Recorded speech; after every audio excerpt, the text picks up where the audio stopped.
And Reno, you're watching 2 News at 5:30. Our neighborhood is going to hell.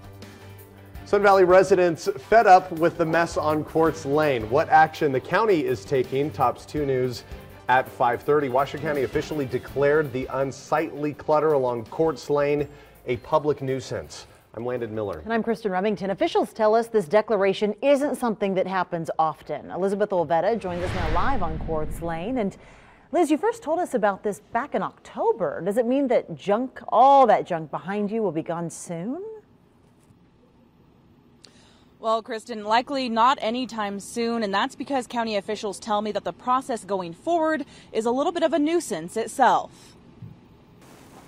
See a new broken down vehicle every week. Robert has lived just off of Quartz Lane for 2 years now. This is his view, which he says has gotten worse in the last few months. I've seen obvious selling of stolen goods here. We've seen drugs, but they also get into turf wars sometimes. He also notes 2 fires within the last year. One, he says, happened about 2 weeks ago down the road. Took out the power lines and my internet service for a while. But now there may be some hope in sight. The county officially declared the issue a public nuisance Tuesday night. We are going to be able to clean it up ourselves based on the action of the board. Unfortunately, it won't be immediate. Solero says the privately owned land's history makes it difficult. Owners actually passed away. The properties went into tax delinquent status.